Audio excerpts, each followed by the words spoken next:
Hello दोस्तों, नमस्ते, प्रणाम। मैं सुनीता यादव आज अपने यूट्यूब चैनल पे आप सब लोग का स्वागत करती हूँ। और आज आप सब लोग के बीच में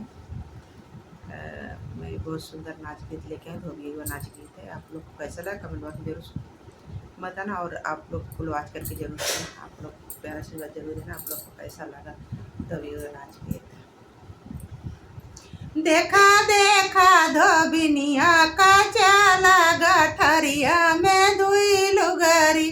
देखा देखा धोबिनिया का चाला गठरिया में दुई लुगरी।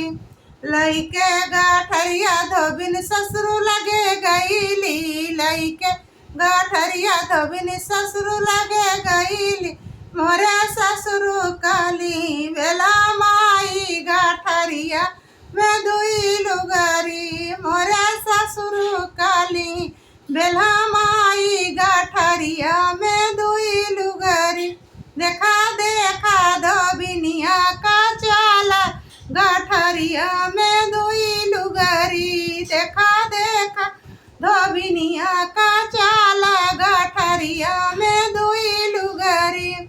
लइके गठरी धोबिनी जेठ लगे गईली। लइके गठरी धोबिनी जेठ लगे गईली।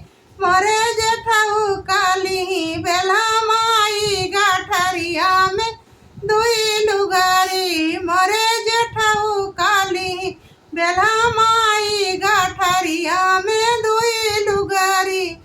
देखा देखा धोबिनिया का चाला गठरिया में दुई लुगरी। देखा देखा धोबिनिया का चाला गठरिया में दुई लुगरी। लइके गठरिया धोबिनी देवर लगे गईली। लइके गठरिया धोबिनी देवर लगे गईली।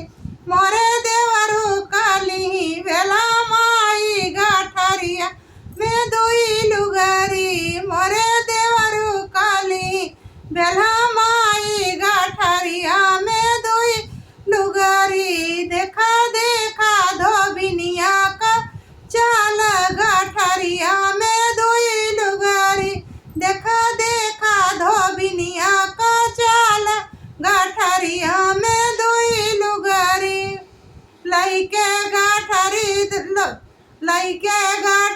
धोबिन पिया लगे गईली। लइके गठरी धोबिन पिया लगे गईली।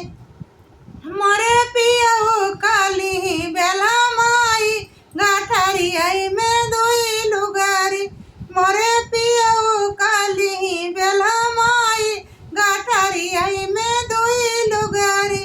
देखा देखा धोबिनिया का चाला गठरिया में दुई लुगरी। देखा देखा धोबिनिया